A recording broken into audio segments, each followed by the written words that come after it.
y'all, Witch Hazel again with my last few hopefully helpful tidbits for you on creating ritual. So I went through in the last 3 videos my process of creating a ritual, from the idea to actually putting it all together into something workable that I can put into my Book of Shadows.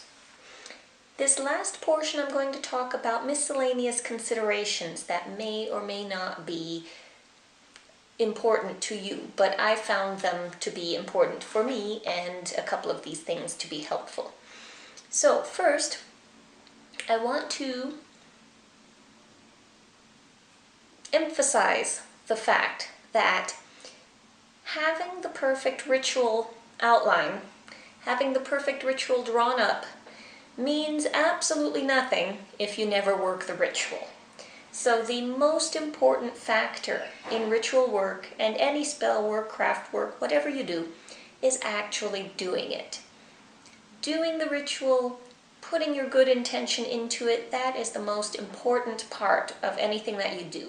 And all the rest is just fluff that is fun and makes it an interesting project for you, but is not necessary. Okay? So that, I just wanted to put that up front, that no matter what, most important is just do your witchy thing, and all the rest will fall into place however it needs to for you. So a couple of things that I've noted as a solitary witch. First and foremost, I am not like many people who are more outgoing when they're by themselves. I tend to be just as shy and introverted when I'm by myself as I am around others, especially since it can be awkward if you're trying to create ritual maybe for the first time or not for the first time. It can be awkward to sit in circle by yourself and talk to yourself, make recitations and incantations and all of that. For me, this was probably the hardest thing for me to get around and get over, and it's something that I am still working on, because I do not like the sound of my own voice. So very often I will not speak in my normal tone when I'm sitting in circle by myself. If I speak at all, I may whisper, and very often I fall into just visualizing.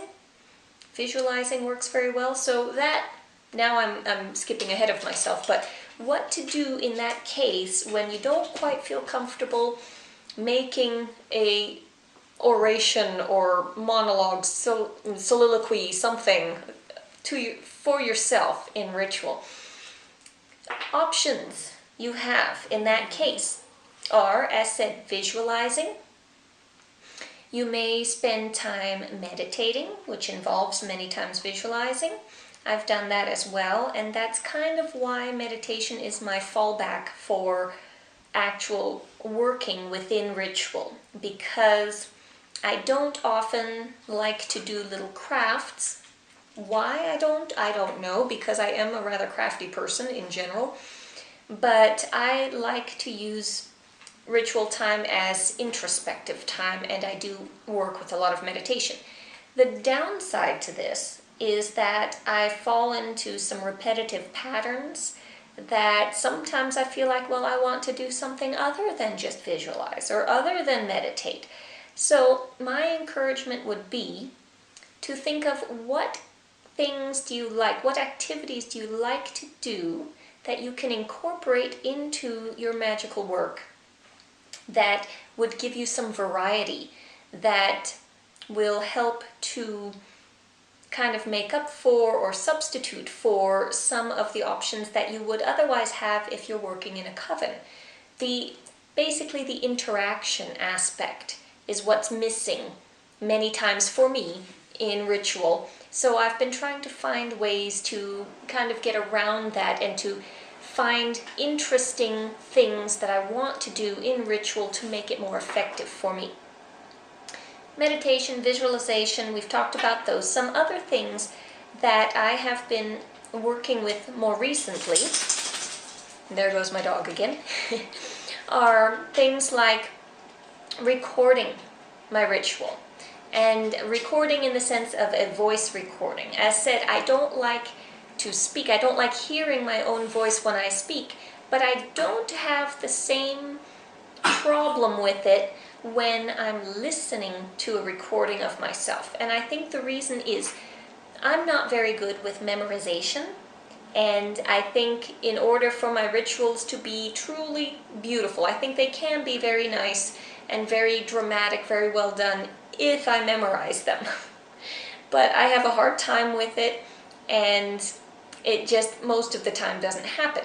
But if I at least have enough time ahead of time, if I schedule correctly, I can go through and record my ritual.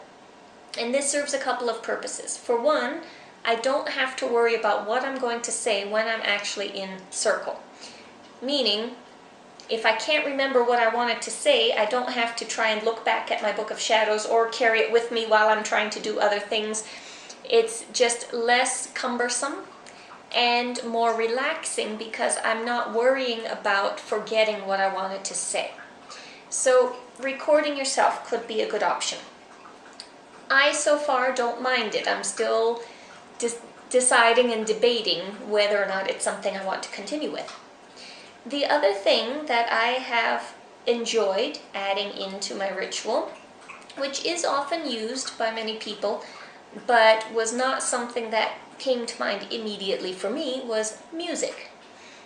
I have in the past had some ambient music playing in the background, and I enjoy that very much, but it's only been recently that actually someone else suggested to me, a friend of mine suggested to me, that I could use music as a means of creating a certain mindset or vibration. And it makes sense. I mean, I knew about that, but I, for some reason, was not connecting the dots. So in case this information, if you're having the same disconnect that I was, I'm hoping that me telling you this will be helpful. So music as a means of creating the mindset that you want to work with, helping you create the energy that you need. Specifically, my friend was giving me advice or options for, I was trying to figure out what I want to do for my transition for winter nights between the dumb supper I plan to hold and divination. I want those to be two separate things, but I plan on the dumb supper being more solemn to some extent than the divination. And one is going to follow right after the other, so I wanted there to be a distinct transition from one to the other to get into the correct mindset for both aspects of that ritual. So using music. Also, on that note, I have also been considering the usefulness of music as a timer. So, in most cases, I'm not too concerned about how long my ritual runs. In the case of the full moon lunar eclipse ritual I was mentioning, ideally you would want to time something for that eclipse period. What you want done before, what you want to do as the eclipse happens, and then what you want to do afterwards. Realistically, is that going to happen? And this brings me to my next point. Realistically, is that going to happen? The eclipse takes, if I remember correctly, this last one took about 3.5 hours, or just over 3 hours, something like that. Am I really going to sit in ritual for 3 hours? I don't think I have that kind of dedication and strength of inner energy yet. I may work up to it, but right now, not really what I'm probably going to do. So, the point with that is then, well, first I'll finish with the music. So you can use music if you transition between pieces. That will tell you, for one thing, okay, with this piece I know I'm doing the opening of the circle. With this piece I'm going into my journey work. With this piece I'm coming out of the circle, or I'm closing circle. So you can use pieces of music to help you transition and keep on a timeline if you want to keep on a timeline. The other thing with that is, as said, the timing in general. One of the considerations as it pertains to practicality that I had in mind. Full moon, lunar eclipse could be great if you want to use that entire time period. Again, is it practical? Well, I would have loved, and I considered doing this, I would have loved to find a spot where I can actually watch the full moon rise, watch it eclipse, and do my ritual work as all of this is happening in conjunction with the moon. Is it practical? Well, I live downtown Denver. Not really. Where can I go to see the full moon during this time period, just after it's risen? I won't see it. I mean, there's one spot on the corner maybe that sometimes I can see the moon, or in the morning I saw the moon beautifully behind my building over to the west. Over to the west. But the timing was not right, and I can't exactly do a ritual sitting on the corner of my block. And so, could I have gone out to find some remote hilltop forest wherever? Yes, I probably could have, but that is neither convenient or practical for me right now. For one thing, I don't own a car, so it would have been a project to try and do that. So keep that in mind when you create your rituals. If you really want to do something where you have to go out and have a specific time and all of that, more power to you. Go ahead and do that, but make sure that you give yourself the time needed to prepare for that, and try not to get so wound up over it that you'll be upset if your ritual doesn't go the way you wanted it to. My example of the full moon that I had planned for my wedding, I did actually go and watch the full moon on that day, and it was actually pretty cloudy, so didn't really get to see the moon. You can't always plan for natural events, so keep that in mind during your planning. Was there anything else? I think that's all. So keep these things in mind. Practicality, is it practical? Options, what options do I have if there are certain things that I'm not comfortable with yet for performing my ritual?